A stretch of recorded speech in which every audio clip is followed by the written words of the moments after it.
Procedure for moving to set aside a default judgment when you're sued for debt. Brought to you by Kenneth Chabert at yourlegallegout.com. Your advantage if you're being sued by debt collectors. The rule for setting aside defaults usually contains some rules for how you would bring the motion. Procedure. In all likelihood, but not always, the normal notice requirements will be enough. In many states, this is simply 5 or 10 business days from the date of service of the motion and its accompanying documents. Service of the motion and other documents means that you give a copy to the other side and tell the court that you did. You should look up your state's notice requirements. Okay, to put it into plain English, you will probably need to prepare 6 documents. First, you will prepare a proposed answer to the suit filed against you. This will include your defenses against the suit, and it will eventually be or become your answer. When I mention alleging your defenses, this is the first place you do that. Second, you prepare a motion to vacate the previous order of default. This will include a statement of the facts supporting your excuse for not answering in time and a summary of your defenses.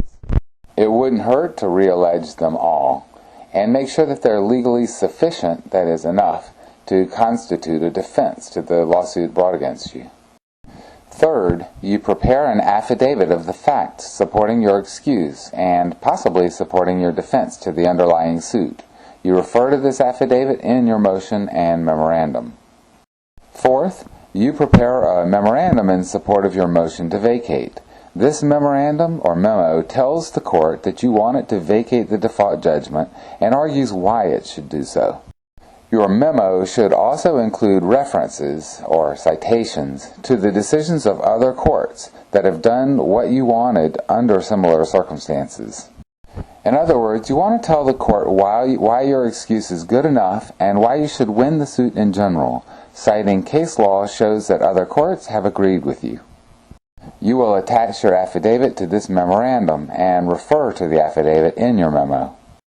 By memo or memorandum, we're obviously not talking about a post-it note.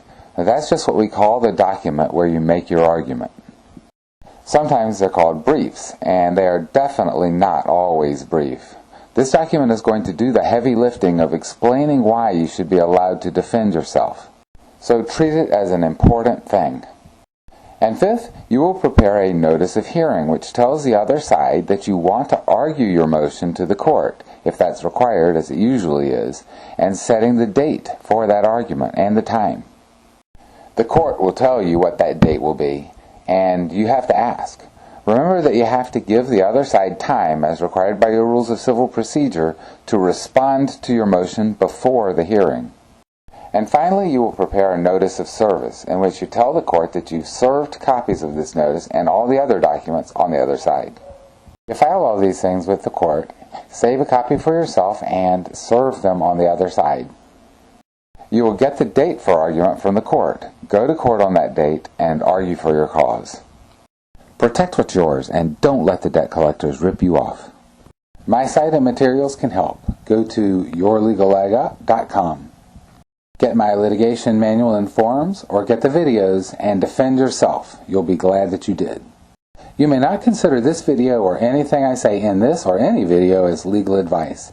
I cannot give you legal advice, but as a former lawyer, I do know the legal process and debt law very well. So use what I say as a source of information and apply your own judgment to your case. To get more help on fighting debt collectors and their lawsuits, go to yourlegallegout.com. Get my litigation manual and forms. If you appreciate this video, please take a second and like it, subscribe, and friend me, as these things will help others find my videos and begin to learn more about the debt litigation process. Defend yourself from the debt collectors on Facebook or YouTube, as these things help others find my videos and begin to learn more about the debt litigation process. Defend yourself from the debt collectors.